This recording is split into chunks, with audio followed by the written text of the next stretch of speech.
people are ready for change. We need to think very innovatively. If you want to make a difference, the time is here and now. We want change. Start with the problem that you're trying to solve in the world and not deciding that you want to build a company. We demand change. These are hard times, times of existential crisis and times of unbearable human suffering. We problem find before we problem solve. And we are the change. Social entrepreneur. Social entrepreneurship. Social entrepreneurs. Figuring out a way to make a difference in the lives of people in a sustainable and a profitable fashion. Hope is when people gather to make change. I think the most powerful thing for young people is what other young people are doing. Yes, we can! Yes, we can! Yes, we can! We all want to make the world a better place. Well, most of us anyway. And we would do it if only we had the people, the access, the time. If we have the will, the energy, and the capital, we should be able to enact change. But looking around, it doesn't seem like that is happening. Welcome to Service Academy. My name is Ryan Growney. I'm 16 years old. I grew up in New York City. I go to St. George's, and I want to change the world. So I'm Thomas Growney. I'm 16. I am Ryan's twin brother. And actually, we want to change the world. I'm Chris Growney. I am a retired software executive that works in the venture capital business. I'm Thomas and Ryan Growney's dad. We never really thought that we could make an impactful difference. And now we're like, oh, not only can I make an impactful difference, so can a lot of other people. Across the country, community service is becoming a graduation requirement. But so far, that's largely meant checking a box. Performative busy work. That's not just a colossal waste of effort. It also teaches tomorrow's decision makers that service is a chore. How do we engage students in long-term, meaningful service? One family is trying to figure it out. Meet the Growneys.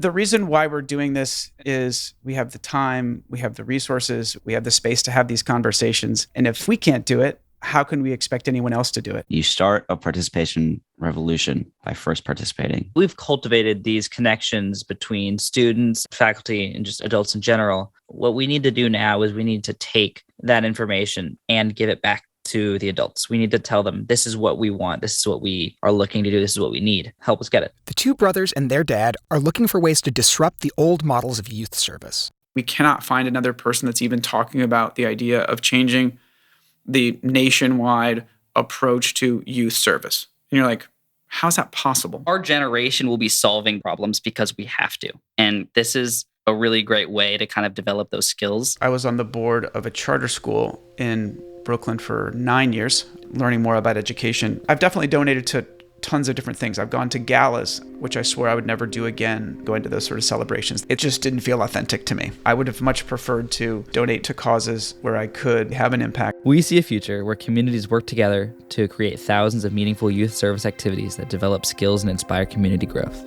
We believe that empowering people creates systems where problems get solved. I'm going to do more service. I need to be giving back for what it does for me, more than for what I'm going to give. If nobody else is doing it, why don't we go achieve this? That's why we're here. The guys are looking for ways to empower people to help themselves in a sustainable and self-perpetuating way. We created a club at our school to teach people problem solving, social entrepreneurship, and how to think about big problems. We have the resources, we have the connections, and we have the want. We're trying to connect young people to service that is right for them, that is interesting to them, and that is fun for them. And that's what the show is really all about. Finding inspiration from our guests and features, and what Service Academy will become. Each episode will feature leaders in social entrepreneurship. Today's episode features Alessandra Orofino. I grew up in a divided city, a segregated city. Rio de Janeiro in the 90s was a city in which you could either live a particularly pleasant life, surrounded by the most beautiful nature you can imagine, and having your every need be catered to, or you could live a very hard life. There are more than 800 sprawling communities known as favelas, where nearly 2 million live in poverty and the fear of violent crime. Trapped in unimaginable poverty and being increasingly subjected to urban violence. People here say that this place is like a war zone with fighting between drug gangs and the police happening every day. I watched different experiences of that city unfold within my own family. When I was little, my father's younger brother was shot and killed just a stone's throw from my grandmother's house. Over 20 years of military dictatorship squashed civic life for all but the most privileged. The place where you were born can have a definitive impact on who you are and what opportunities are available to you. That is completely unfair. 3 years ago, there were social projects that no longer exist because of the permanent violence. In order to influence community life, you needed to be very rich or very influential. Kids are sick and stressed. Schools are invaded by violence. Unemployment grows, and there are no investments for infrastructure anymore. And I slowly realized that the most painful type of inequality in Rio was the unequal distribution of the ability to do something about these things. We need a participation revolution, and we need it fast. I co-founded an organization called Meu Rio, and we make it easier for people in the city of Rio to organize around causes and places that they care about in their own city. So Alessandra is trying to break open new grounds for civic and political engagement in Brazil in ways that matter to people and their local communities. Alessandra Orofino is the co-founder and executive director of NOSSAS, a Brazil-based nonprofit where she develops the tools and methodologies for activism and civic participation. We had this idea of people doing real things that require real effort on behalf of others. I created NOSSAS because I knew that if we change the way power is deployed collectively by citizens and for citizens, some of the other forms of inequality I saw in my own city and country, in my own family, would probably begin to crumble. And as the years have passed, NOSSA's mission became even more urgent. There's a way for you to influence policy and have a real impact on the lives of many people. And I think that's what it takes to build solidarity and activism in these dark times. As faith in democracy itself began to diminish, anti-democratic leaders began preying on the failures of our institutions. Things change, and institutions don't necessarily change at the same pace as the world is changing and audiences are changing. She holds a degree in economics and human rights from Columbia University and political science from Études Politiques de Paris. She was a faculty member at the School of Visual Arts, and she also does creative work. She's the showrunner at Greg News, which is the comedy news show in Brazil. It's like their Daily Show, and it airs on HBO. She's a fellow of the Obama Foundation and a Skoll Fellow. We came across her from the Skoll Foundation Awards that she won last year in 2021. The Skoll Foundation was created to provide fuel, give power, and tell the stories of great change leaders who have come up with a social innovation that will either be a new way of solving a problem or bring together different communities to go address that problem in unique ways. When someone wins the Skoll Foundation Award for Social Innovation, most people in that network take notice, including us. It is my firm belief that the winners of today's economic and political systems will not save us. We will need the majority of the world's people. People who have historically not had political power or known how to play political games to get what they need to live happy, fulfilled lives. And if NOSSAS can help them more effectively do that, then we'll be doing our little part in building a livable world for our kids and grandkids and generations to come.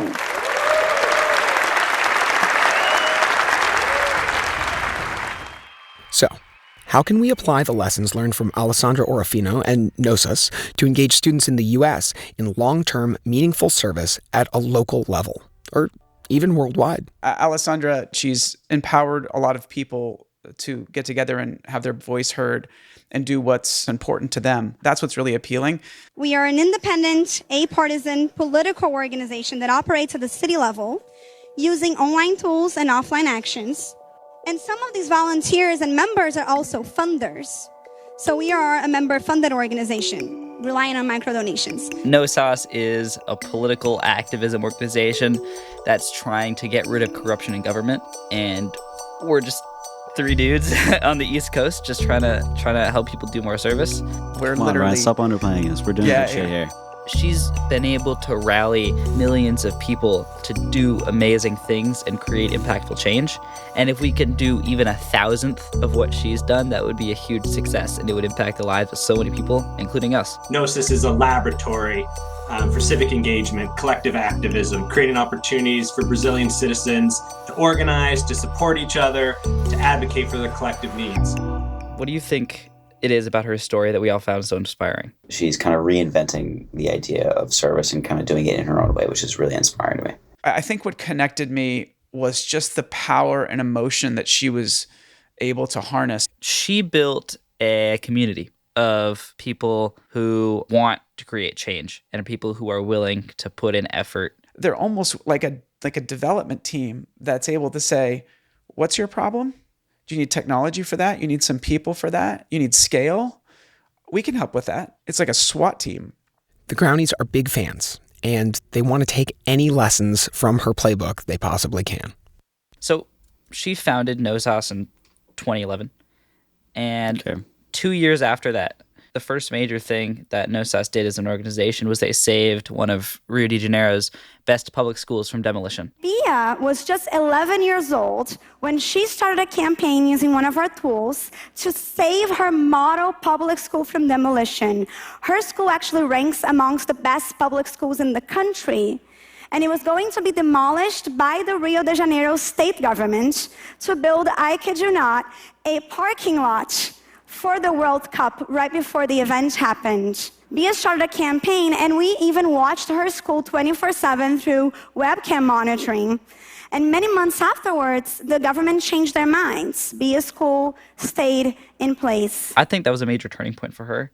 It's the first mentioned huge project on her timeline. And I think that that's for a reason. I think that that's how she really picked up speed and started to snowball into the amazing organization that NOSSAS is today. It took 2 years for Alessandro to do that. It takes a lot to get an idea, even a good idea, up and off the ground. Well, I mean, that goes back to the idea of you walk in the door every day and you show up, this work is fucking worth it. She grew into a person that could do that. And that's not measured between day one and year two. Only the output is, but what about how much better she was? She was probably 300% better. And that's what ends up allowing her to go from that local school saving to go 1.6 million people. And I think the analogy to Service Academy is this. If you go do one service project that helps one person, the external measured impact is one person was helped.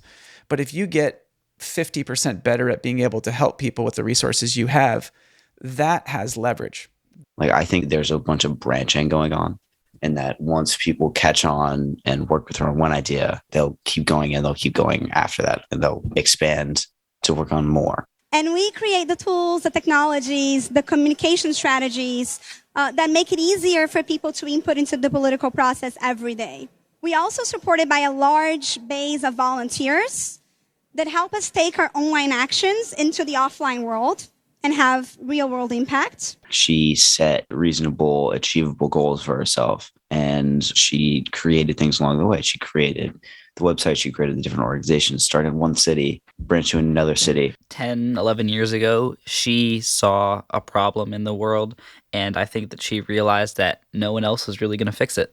So she took it upon herself to start this from the ground up grassroots organization that now became the 1.6 million person community that it is today. So she's basically going out and saying, hey, I'm going to be effectively a communication channel for you to be able to tell me what you want and come together and make sure that you're counted and your voice is heard. She is solving a big problem in a really cool way. Personally, I never thought that you could use a social media platform as a way to encourage democracy.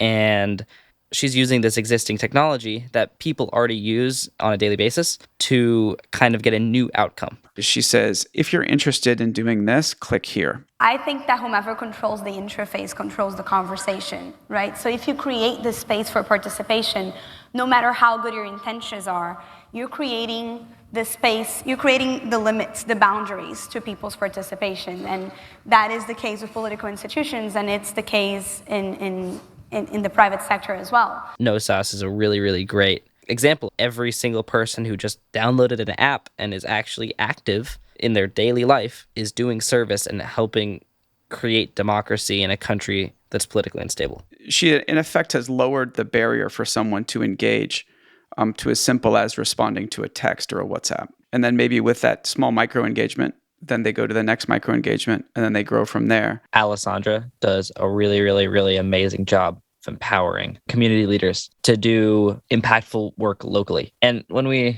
Service Academy was created, that was our goal. Here's the Grounies talking about what they can learn from Alessandra's example. I think that what's changed based on this conversation is our ideas about what we could be doing for advocacy and our next steps. What we want to do is more based on the individual person and what they want. We're going to make you your own bespoke service opportunity. We want people to be able to engage by saying, we believe in what you just said. We believe that service is a great opportunity, and our school doesn't offer the opportunities that you guys discuss. Just doing little things every day. I want to do more little things just to kind of keep the ball rolling. We don't have a NOSSAS equivalent on campus that we can go work for. How do we start that, and who do we call, and what do we do? We can help you within your current environment. What I think that we at Service Academy could do better here is we gotta just send it. You gotta paddle for the big wave. Alessandra wasn't scared to get tumbled by the whitewash. I think that's what we could take away from her more than anything else, is that her just drive to keep going, because that's what's allowed her to create the huge network that she has now. Find out how the guys are developing these ideas further by visiting serviceacademy.org, making service more accessible, more meaningful, and more engaging. Paddling for the big waves. Share your 2 cents and learn more about how you can serve your local community and get involved in the conversation. This week, the guys are thinking about how can we start a service revolution?